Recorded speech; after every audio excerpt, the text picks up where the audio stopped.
It's presidential, the outcome evidential. We strive for higher mental. This time no accidental. We shine because With we this special. episode, we're going to kick the show off with Raj Juice, right? We're giving a shout out to Raj Juice. Raj Juice is 100% natural and fresh, cold pressed fruits and vegetables that equates to energy to increase your overall well-being in body, mind, and soul. When you are on a juice cleanse, it gives your body and gut a chance to rest and reset, rehydrate, and replenish while also removing built-up toxins by way of replacing the bad with the good nutrients.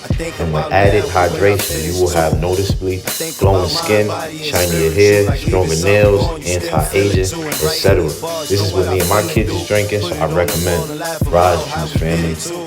I'm praying all the good for you, but dog, I don't really know what's good for you. Y'all feeling how y'all feeling, you know what I mean? All my good listeners, good readers, you know what I mean? Read, remember, repeat. Y'all know what it is. We are back with another episode to the Hustle Harder, Hustle Smarter 50 Cent book. How y'all feeling, man? I hope everybody's day is good. Hope everybody's day is wonderful.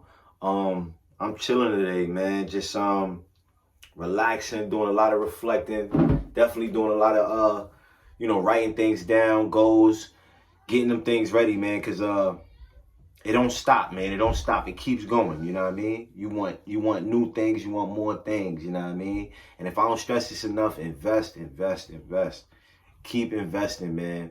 I'm telling you, that's the only way we're going to get ourselves the way we got to go. Invest in yourself, invest in coins. Yeah, man. Let's go. 2022 is almost here. That's like 11 weeks. So let's keep this thing going, family. The writing is never on the wall. Back in the days of the Old Testament, there was a Babylonian king named Belshazzar. He led a descended lifestyle, even by ancient standards. I'm talking about keeping a harem filled with beautiful women and throwing drunken orgies that would last for days.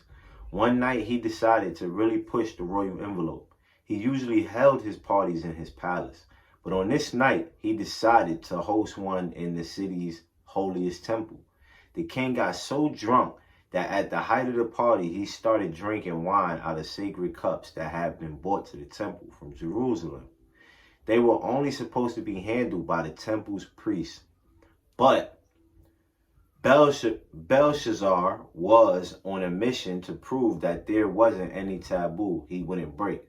Almost immediately after he finished drinking from the cups, the king suddenly saw a disembodiment handwriting the following phrase on the temple's wall: Mena, Mena, Tekel, Upharsin. At first, he probably thought he had too much wine, but when he took a closer look, he saw the words were really on the wall. That sobered him up quick. He called his wise men over to explain what the hell was going on, but they couldn't understand what the words said either. Then he called over the Hebrew prophet Daniel, who was able to translate what the words meant. God has numbered the days of your kingdom and brought it to an end. You have been weighed and found wanting. It was a serious warning, but Belshazzar wasn't worried. He was the king of Babylon after all. No Hebrew god was going to tell him what to do, so he kept the wine flowing and his party going. He should have listened though. Fed up with the disrespect, that Hebrew god struck Belshazzar dead that very night and left his empire in ruins. I share that story because it represents the origins of the phrase, the writings on the wall. Back then, it was about a king who defied God. Today, we use it to describe a moment where it should be obvious that a situation is about to take turn for the worse. In a business context, you might say that the writing was on the wall for BlackBerry once the iPhone came out, or that the writing was on the wall for Blockbuster once everyone started ordering movies from Netflix. Of course, in hindsight, it's easy to look back at what happened to the Blackberries and Blockbusters of the world and identify when their fortunes were about to take a turn for the worse. To actually identify when that turn is happening in real time, especially when it's happening to you, is a much harder task. That's because the writing is never actually on the wall. If that were the case, it would be easy to know when to shift up your business plan, start looking for a new job, or even get out of a bad relationship. But no one flew a plane over the Blockbuster headquarters, trailing a banner that read, "Hey CEO, renting DVDs is about to be a thing of the past in the future. Everyone will stream their movies." Just like you're not going to walk into your job and find a note on your desk that says, "Just a heads up, we're going to be downsizing in the next year and your job's going to be eliminated. Might want to start looking for something else now." Or just like how you're definitely not going to come home one night and find a post-it on the fridge that says, "Hey baby, just wanted to let you know I'm having an affair with your best friend." No, if you're the CEO of Blockbuster, you've got to have enough vision to see where things are going and transition your business to a streaming model before Netflix corners the market. If you're that employee, you've got to have your finger on the pulse of the industry.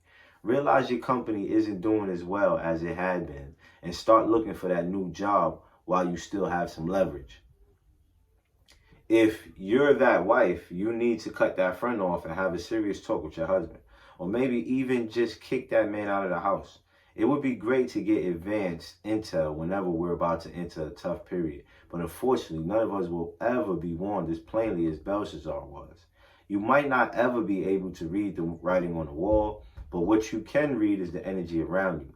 If you're willing to be observant and listen, you'll find the messages that energies carries are spelled out almost as clearly as Belshazzar wanted. For example, let's go back to 2009, the year I went on tour in support of Crack a Bottle. I had sensed that the crowds weren't responding to my music the same way, and my album sales definitely confirmed it. When I dropped the album before I self-destruct later that year, it would go on to move 1 million copies worldwide. A fantastic number for most artists, especially these days, but a dramatic drop for me at the time in contrast. 2003's Get Rich or Die Trying sold 14 million copies worldwide in 2003. The Massacre, which dropped in 2005, moved 11 million worldwide. My numbers were clearly moving in the wrong direction, but when I visited the Interscope offices, people were still speaking to me like I was selling 10 million records. "We love you, 50. One exec might tell me, while another put his arm around me and say, 50, we want to be in the biz with you forever." That was nice to hear, but it wasn't the truth. The unspoken truth was that the record industry was dying. It wasn't just my sales that were falling off, but everyone's. No label was ever going to make anywhere near as much from monetizing streams as they had from selling CDs. Unlike some of his peers, Interscope CEO Jimmy Iovine identified the storm that was headed his way. He calculated that if in the fortune most people were going to be listening to music on portable devices, headphones were going to take on a much larger significance in the marketplace. Based on that intuition, he started evolving from someone who sold records to someone who sold headphones. That foresight paid serious dividends for Jimmy, but it didn't pay off as well for the recording artists on his label. Turns out that it's not optimal to work for a record label that isn't actually focused on selling records. That's why if the writing on the wall were a real thing, when I showed up to the Interscope offices, there would have been a banner hanging from there saying, "Sorry, 50, but we don't fuck with you anymore." That was exactly what they felt. But again, no one was going to spell it out for me. I had to decipher that message through the energy that was being directed toward me. I had to notice the differences between how I was handled when I was truly important to the bottom line and that when they were just acting like I was. When the money was flowing in, I was treated like a franchise player. My marketing budget was unlimited. No request I made got turned down. Every flight was first class. Every hotel stay was in a presidential suite. When I stopped by the offices, people waited on me hand and foot. From the receptionist to Jimmy, everyone was excited to see me and showered me with attention. Why wouldn't they? I was putting money in all of their pockets. Once the sales started slowing, I felt the energy begin to shift. Subtly, at first, contracts started to take longer to get done. My phone calls and emails weren't getting returned as quickly. I was spending more of my time meeting with junior executives than with top dogs. Unlike a lot of artists, I try to be a student of the industry. I would read publications like Billboard, Variety, and The Hollywood Reporter. I was aware of the fact that music sales had dropped over 50% from 14.6 billion to 6.3 billion in the decade between 1999 and 2009. Nobody was selling like they used to. Taking into account the energy I had detected in the office, as well as the overall trajectory of the industry, I decided to make my move. Instead of waiting for the inevitable axe to drop, I decided to beat Interscope to the punch. I set up a meeting with Jimmy Iovine and told him I was ready to move on. You guys aren't really in the music business anymore. I told him I'll be better off as an independent. This medicinal loud. I get the feeling that you wishing you could go get it now. Everybody that's around start to look like a crowd. You gotta look inside yourself and